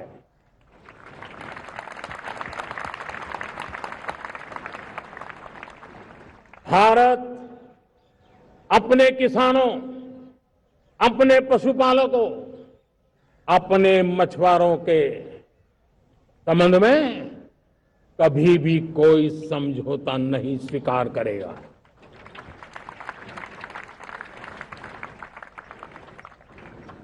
प्यारे देशवासियों, गरीबी क्या होती है मुझे किताबों में पढ़ना नहीं पड़ा है, मैं जानता हूं। सरकार में भी रहा हूं और इसलिए मेरी कोशिश रही है कि सरकार फाइलों में नहीं होनी चाहिए। सरकार देश के नागरिकों की लाइफ में होनी चाहिए। दलित हो, पीड़ित हो, शोषित हो, वंचित हो, उनके लिए सकारात्मक रूप से सरकारें प्रोएक्टिव हो, सरकारें प्रो पीपल हो, उस दिशा में हम निरंतर प्रयास कर रहे हैं। समाज के हर जरूरत व्यक्ति के लिए कुछ लोगों को लगता है कि सरकार की योजनाएं पहले भी आती थी। जी नहीं, हम सरकार की योजनाओं को जमीन पर उतार रहे हैं, सैचुरेशन पर बल देते हैं और सामाजिक न्याय का अगर कोई सच्चा एजुकेशन है तो सैचुरेशन में है, जिसमें कोई हकदार छूटे नहीं, हकदार के घर तक सरकार जाए और उसे अपना हक की चीजें मिले, उसके लिए हम काम कर रहे हैं।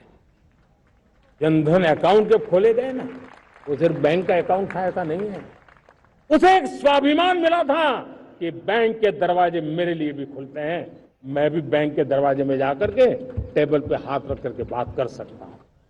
यह विश्वास हमने जगाया है। आयुष्मान भारत ने बीमारी को सहने की आदत से मुक्ति दिलाने का और उनको अच्छे स्वास्थ्य के लिए मदद करने का काम, और जब हम वरिष्ठ नागरिकों को 5 लाख रुपए से ज्यादा मदद कर करके उनके आरोग्य की चिंता करते हैं। आज पीएम आवास, 4 करोड़ गरीबों को घर मिलना मतलब जिंदगी के नए सपने वहां सजते हैं। वो सिर्फ 4 दीवारें नहीं है दोस्तों। रेहड़ी पटरी वालों के लिए पीएम स्वनिधि योजना, जो कभी प्याज के चक्कर में फंसा रहता था, आज पीएम स्वनिधि से रेहड़ी पटरी वाला भी, और आपने देखा वो यूपीआई से पैसे लेता है, यूपीआई से पैसे देता है। ये बदलाव आखिरी व्यक्ति तक चिंता, लोगों की लाइफ में सरकार होनी चाहिए। उसी के कारण ये जमीन से जुड़ी योजनाएं बनती हैं और जमीन से जुड़ी योजनाएं जमीन पर उतरती हैं और जमीन से उतरी हुई योजनाएं जीवन में बदलाव लाने का एक सशक्त माध्यम बन जाती है। एक समय था, गरीब हो, पीड़ित हो, आदिवासी हो, वंचित हो, दिव्यांग हो, हमारी विधवा माताएं बहनें हो, अपने हक के लिए दर दर भटकते रहते थे। सरकारी दफ्तरों में चक्कर लगाते लगाते जिंदगी पूरी हो जाती। आज सरकार आपके दरवाजे पर आती है, सैचुरेशन के अप्रोच को लेकर के आती है। करोड़ों लाभार्थियों को सरकारी योजनाओं का लाभ मिल रहा है। डायरेक्ट बेनिफिट ट्रांसफर एक बहुत बड़ा क्रांतिकारी काम हुआ है। साथियों, गरीबी हटाओ के नारे देश ने बहुत सुने हैं, लाल किले से भी सुने, और देश सुन करके थक गया था और देश ने मान लिया था कि गरीबी हट नहीं सकती है। लेकिन जब हम योजनाओं को गरीब के घर तक ले जाते हैं, विश्वास को गरीब के मन में हम पैदा करते हैं, तब मेरे देश के 25 करोड़ गरीब गरीबी को परास्त कर करके, गरीबी से बाहर निकल करके एक नया इतिहास बनाते हैं। आज 10 करोड़ गरीब और 10 वर्ष में 25 करोड़ से ज्यादा गरीब गरीबी को परास्त कर करके गरीबी से बाहर निकले हैं और एक न्यू मिडिल क्लास तैयार हुआ है। मेरे साथियों, ये न्यू मिडिल क्लास और मिडिल क्लास एक ऐसी जुगलबंदी है जिसमें एस्पिरेशन भी है, एफर्ट भी है, वो देश को आगे बढ़ाने के लिए बहुत बड़ा सामर्थ्य बनने वाली है। मेरे प्यारे देशवासियों, बहुत ही निकट भविष्य में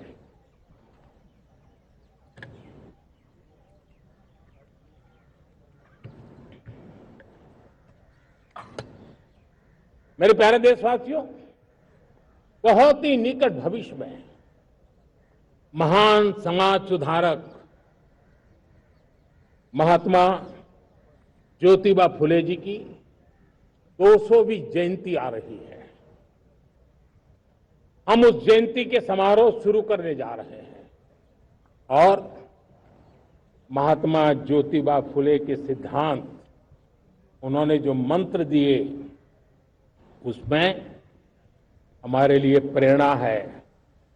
पिछड़े को प्राथमिकता, पिछड़े को प्राथमिकता देते हुए हम परिवर्तन की ऊंचाइयों को प्राप्त करना चाहते हैं। हम इसके लिए परिश्रम की पराकाष्ठा करना चाहते हैं। हम पारदर्शी नीतियों के द्वारा पिछड़ों को प्राथमिकता, ये हम धरती पर उतारना चाहते हैं, हर पिछड़े के जीवन में उतारना चाहते हैं। साथियों, रेहड़ी पटरी वालों के लिए स्वनिधि योजना हो या हमारे हुनर वाले, हाथ से काम करने वाले विश्वकर्मा योजना की बात हो, आदिवासी में भी जो पिछड़े रह गए हैं उनके लिए पीएम जनधन की योजना की बात हो, हमारे पूर्वी भारत को विकास में पूरे देश के अंदर बराबरी में लाना और उनको नेतृत्व देने की दिशा में काम हो। हम सिर्फ समाज पिछड़े हो उनकी चिंता तक अटकने वाले नहीं है। जो क्षेत्र पिछड़े हैं उनको भी हम प्राथमिकता देना चाहते हैं। जो जिले पिछड़े रहे हैं हम उनको प्राथमिकता देना चाहते हैं। जो ब्लॉक पिछड़े रहे हैं उनको प्राथमिकता देना चाहते हैं। हमने 100 एस्पिरेशनल डिस्ट्रिक्ट, 500 एस्पिरेशनल ब्लॉक, उसी मिशन में काम किया है। हमने पूर्वी भारत के विकास के लिए हजारों करोड़ रुपए के इंफ्रास्ट्रक्चर के प्रोजेक्ट को बल दिया है।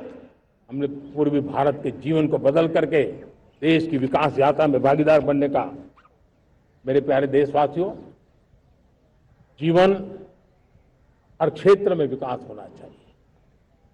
विकास के लिए खेल का भी महत्व होता है और मुझे खुशी है कि एक जमाना था जहां बच्चे खेल में अगर समय लगाते तो माँ बाप ज्यादा पसंद नहीं करते थे।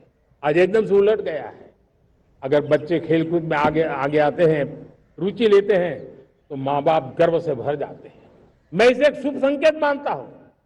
मेरे देश के परिवार के अंदर खेल को प्रोत्साहन का वातावरण मैं देखता हूं, मेरा मन गर्व से भर जाता है। मैं इसे देश के भविष्य के लिए बहुत शुभ संकेत मानता हूं। और साथियों, इस खेल को बढ़ावा देने के लिए हमने नेशनल स्पोर्ट्स पॉलिसी, कई दशकों के बाद हम देश में खेलो भारत नीति को लेकर के आए हैं ताकि एक खेल जगत का सर्वांगीण विकास का प्रयास हो। स्कूल से लेकर के ओलंपिक तक हम एक पूरा इकोसिस्टम डेवलप करना चाहते हैं, चाहे कोचिंग की व्यवस्था हो, फिटनेस की बात हो, खेल के मैदान हो, खेल की व्यवस्थाएं हो, खेल के लिए आवश्यक साधन हो, लघु उद्योगों को भी खेल के साधन बनाने में मदद करने की बात हो। यानी एक प्रकार से पूरा इकोसिस्टम हम दूर दराज के बच्चों तक पहुंचाना चाहते हैं। लेकिन साथियों, जब मैं फिटनेस की बात करता हूं, जब मैं खेलकूद की बात करता हूं, तब मैं एक चिंता भी आपके सामने रखना चाहता हूं। हमारे देश के हर परिवार को चिंता करनी चाहिए। मोटापा हमारे देश के लिए बहुत बड़ा संकट बनता जा रहा है। आने वाले वर्षों में लोग, जो पंडित लोग हैं वो कहते हैं, जो जानकार लोग कहते हैं, हर तीसरे व्यक्ति में एक व्यक्ति मोटापे का शिकार होगा। हमें मोटापे से बचना है, ओबेसिटी से बचना है। और इसलिए मैंने बाकी सब करना पड़ेगा, लेकिन एक छोटा सा सुझाव दिया था कि परिवार तय करे कि जब खाने का तेल घर में आएगा 10% कम ही आएगा और 10% कम ही उपयोग करेंगे और हम ओबेसिटी के खिलाफ लड़ाई को जीतने की दिशा में हम अपना योगदान देंगे।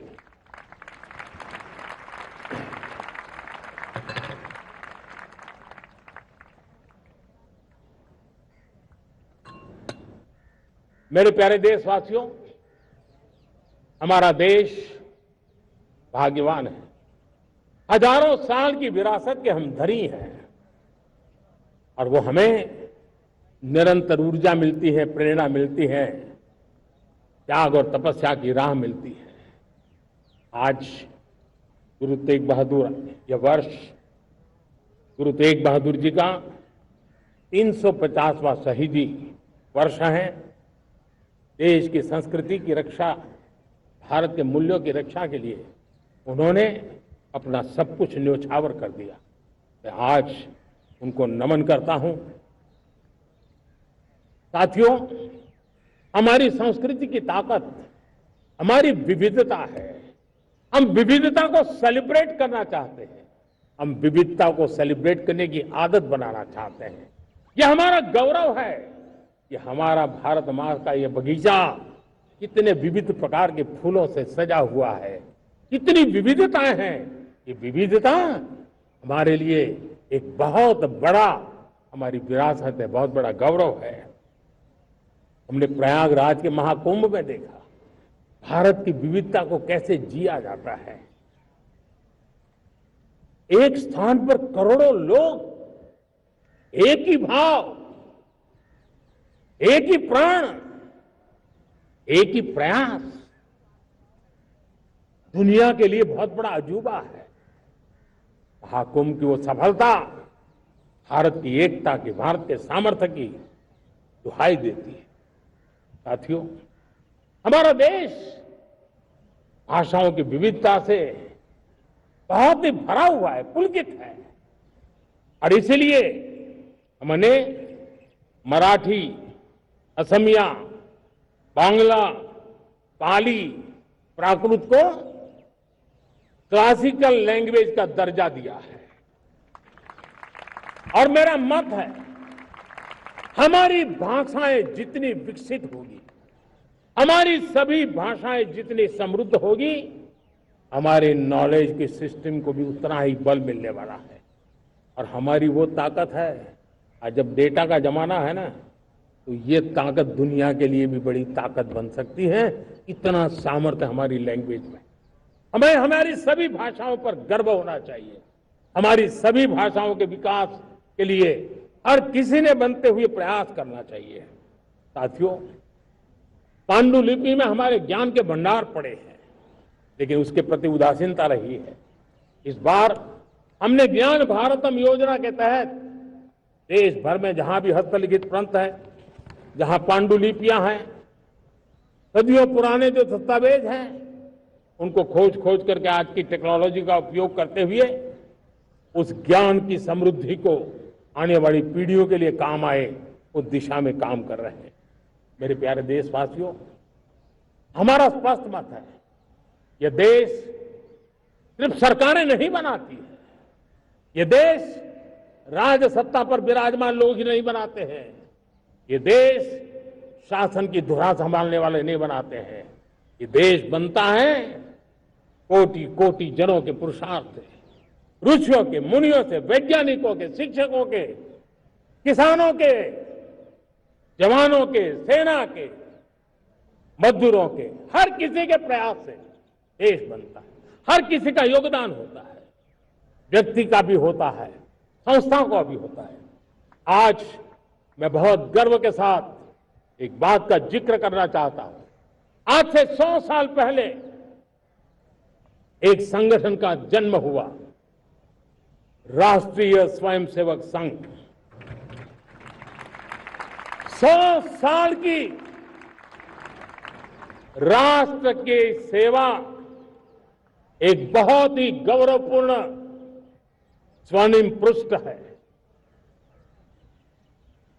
व्यक्ति निर्माण से राष्ट्र निर्माण के संकल्प को लेकर के 100 साल तक मां भारती का कल्याण का लक्ष्य लेकर के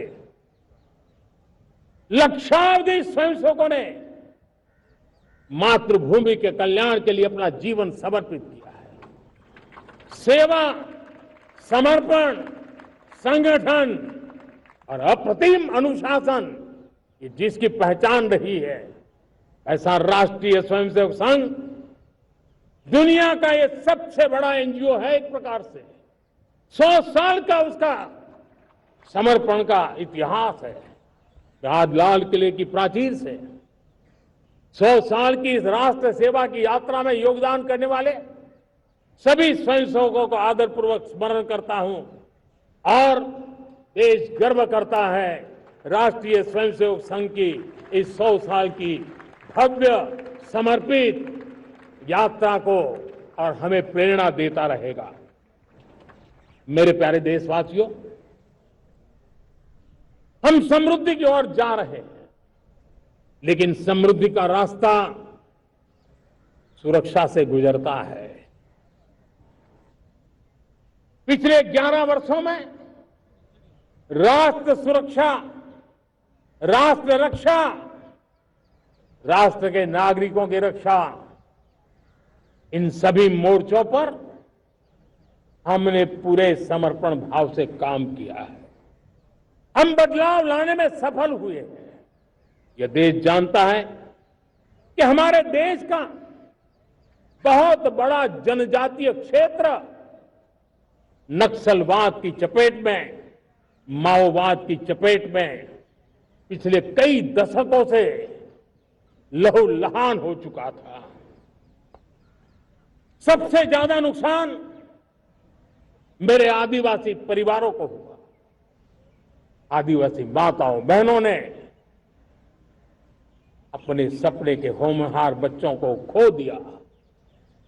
नौजवान बेटे गलत रास्ते पर खींच लिए गए, भटकाए गए, उनकी जीवन को तबाह कर दिया गया। हमने फौलादी हाथ से काम लिया।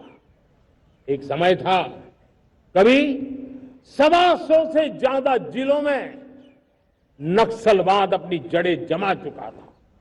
माओवाद की चंगुल में हमारे जनजातीय क्षेत्र, हमारे जनजातीय नौजवान फंसे हुए थे, और आज 125 जिलों में से कम होते होते हम 20 पर ले आए हैं। उन जनजातीय समाज की सबसे बड़ी हमने सेवा की है। और आप देखिए, एक जमाना था जब बस्तर को याद करते ही माओवाद, नक्सलवाद, बम बंदूक की आवाज सुनाई देती थी। उसी बस्तर में माओवाद नक्सल से मुक्त होने के बाद जब बस्तर के नौजवान ओलंपिक करते हैं, हजारों नौजवान भारत माता की जय बोल करके खेल के मैदान में उतरते हैं, पूरा वातावरण उत्साह से भर जाता है। ये बदलाव देख रहा है। जो क्षेत्र कभी रेड कॉरिडोर के रूप में जाने जाते थे, वो आज विकास के ग्रीन कॉरिडोर बन रहे हैं। साथियों, हमारे लिए गर्व की बात है, भारत के नक्शे में जिन क्षेत्रों को लहूलुहान कर दिया गया था, लाल रंग से रंग दिया गया था, हमने वहां संविधान, कानून और विकास का तिरंगा फहरा दिया है। मेरे प्यारे देशवासियों, ये भगवान बिरसा मुंडा की 150वीं जयंती का अवसर है। तब इन जनजातीय क्षेत्रों को नक्सल से मुक्त कर करके, मेरे जनजातीय परिवार के नौजवानों की जिंदगी बचा करके हमने भगवान बिरसा मुंडा को एक सच्ची श्रद्धांजलि दी है।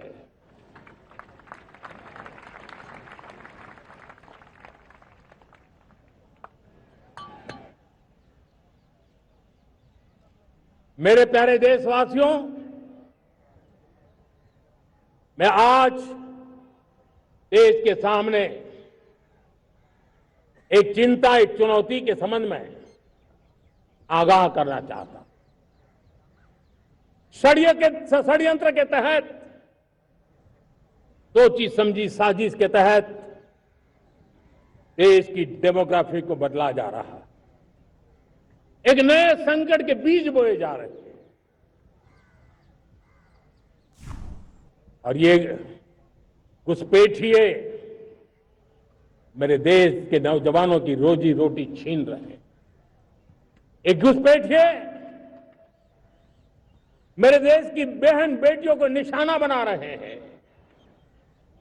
ये बर्दाश्त नहीं होगा। ये घुसपैठिए भोले भाले आदिवासियों को भ्रमित करके उनकी जमीनों पर कब्जा कर रहे हैं। ये देश सहन नहीं करेगा। और इसलिए मेरे प्यारे देशवासियों, जब डेमोग्राफी परिवर्तन होता है, सीमावर्ती क्षेत्रों में डेमोग्राफी में परिवर्तन होता है, तब राष्ट्रीय सुरक्षा के लिए संकट पैदा होता है। देश की एकता, अखंडितता और प्रगति के लिए ये संकट पैदा, सामाजिक तनाव के बीज बो देता है। और कोई देश अपना देश घुसपैठियों के हवाले नहीं कर सकता है। दुनिया का कोई देश नहीं कर सकता है, तो हम भारत को कैसे कर सकते हैं? हमारे पूर्वजों ने त्याग और बलिदान से आजादी पाई है, हमें स्वतंत्र भारत दिया है। उन महापुरुषों के प्रति हमारा कर्तव्य है कि हम हमारे देश में ऐसी हरकतों को स्वीकार न करें। उनकी सच्ची श्रद्धांजलि होगी। और इसलिए मैं आज लाल किले की प्राचीर से कहना चाहता हूं, हमने एक हाई पावर्ड डेमोग्राफी मिशन शुरू करने का निर्णय किया है। ये मिशन, इस मिशन के द्वारा ये जो भीषण संकट नजर आ रहा है, भारत पे मंडरा रहा है जो संकट है, उसको निपटाने के लिए तय समय में सुविचारित सुनिश्चित रूप से अपने कार्य को करेगा। उस दिशा में हम आगे बढ़ रहे हैं। मेरे प्यारे देशवासियों, कल जन्माष्टमी का पावन पर्व है। भगवान श्री कृष्ण का जन्मोत्सव देश में मनाया जाता है। साथियों, जब मुझे भगवान श्री कृष्ण याद आते हैं तो हम देख रहे हैं कि पूरे विश्व में आज युद्ध के तौर तरीके बदल रहे हैं। हमने देखा है कि भारत युद्ध के हर नए तौर तरीकों को निपटने में समृद्ध है। हमने ऑपरेशन सिंदूर में दिखा दिया है। टेक्नोलॉजी में जो भी महारत थी, पाकिस्तान ने हमारे सैन्य ठिकानों पर, हमारे एयरबेस पर, हमारे संवेदनशील स्थानों पर, हमारे आस्था के केंद्रों पर, हमारे नागरिकों पर मिसाइल्स, ड्रोन अनगिनत मात्रा में उन्होंने वार किया। देश ने देखा है। लेकिन देश को सुरक्षित रखने के जो प्रयास पिछले 10 साल में हुए हैं, उस ताकत का परिणाम था कि उनके हर हमले को हमारे जाबाजों ने और हमारी टेक्नोलॉजी ने तिनके की तरह बिखेर दी।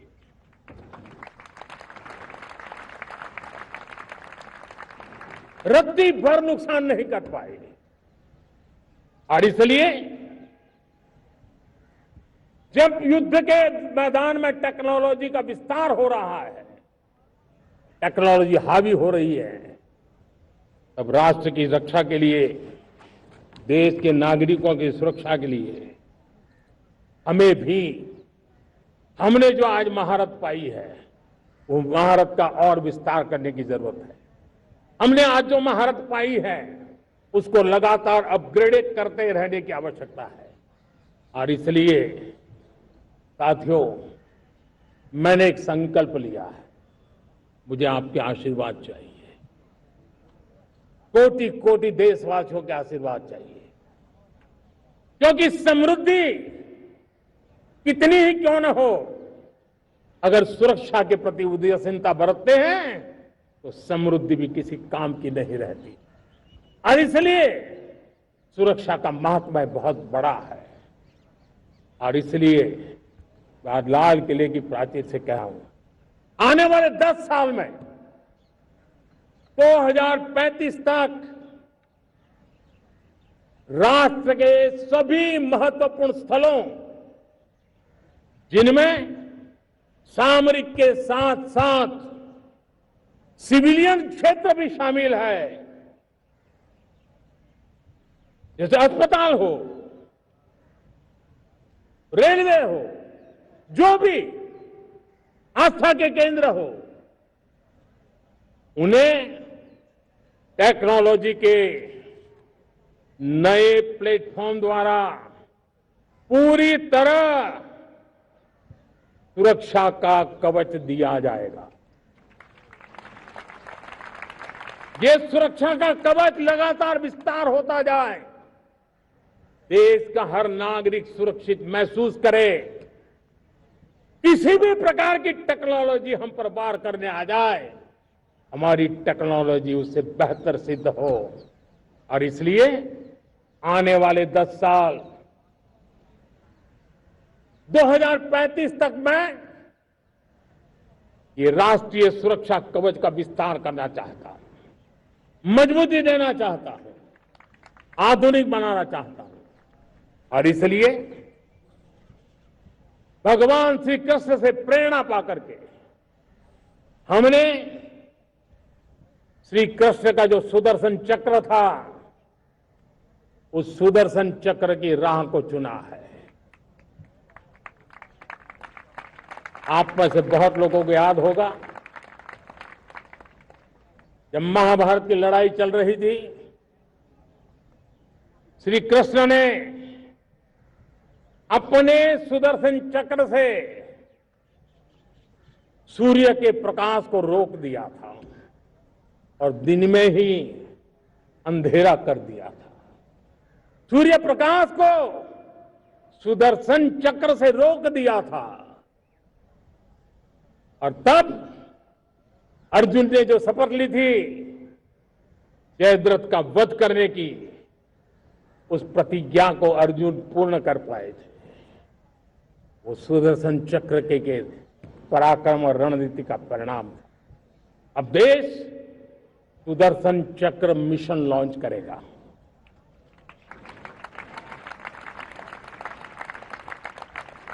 ये मिशन सुदर्शन चक्र एक पावरफुल वेपन सिस्टम दुश्मन के हमले को न्यूट्रलाइज तो करेगा ही करेगा, लेकिन कई गुना ज्यादा दुश्मन पर हिट बैक करेगा।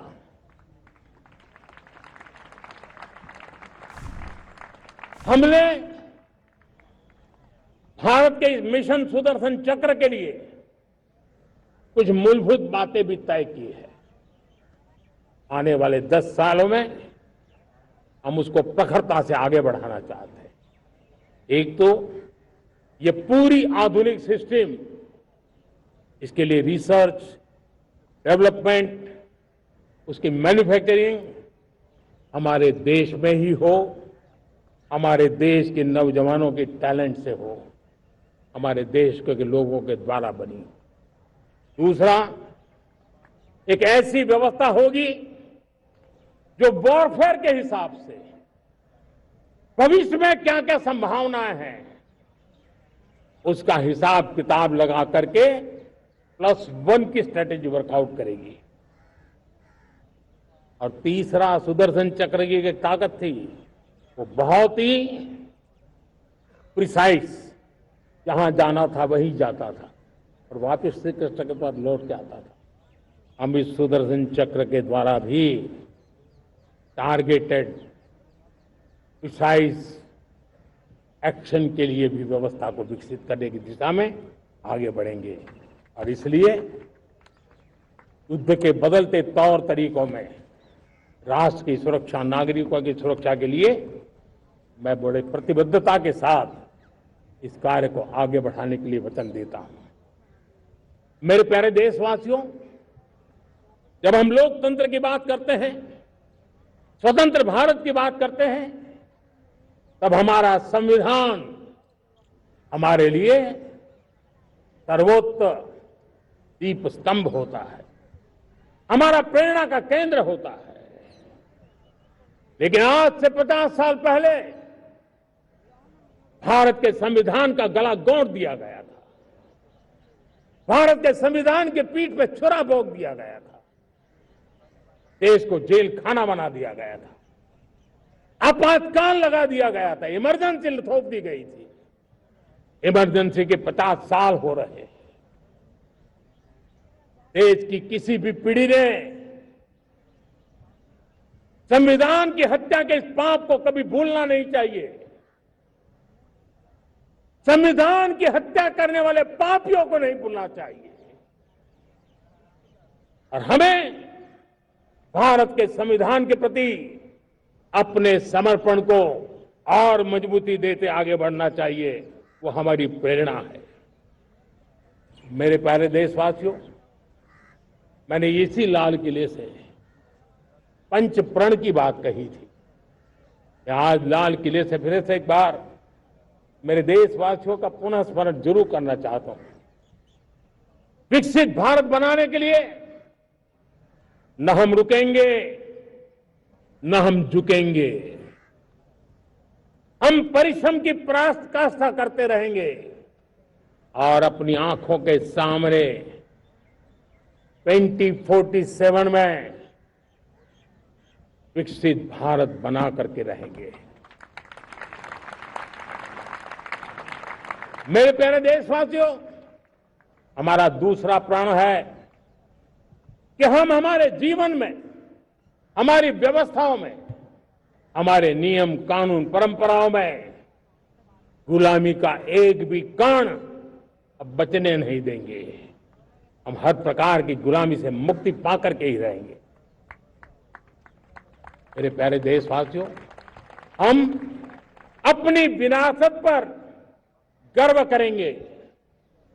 हमारी पहचान का सबसे बड़ा आभूषण, सबसे बड़ा गहना, सबसे बड़ा मुकुटमणि हमारी विरासत है।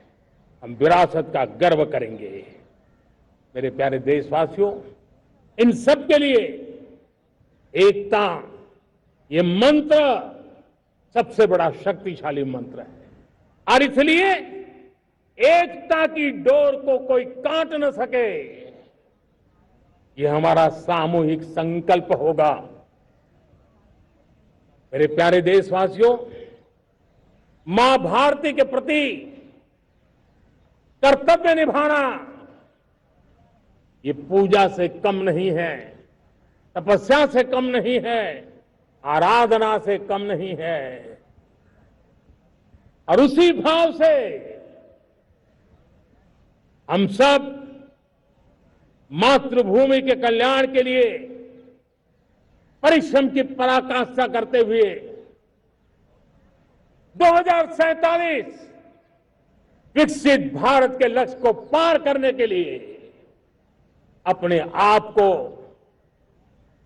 अपा देंगे, अपने आप को झोंक देंगे।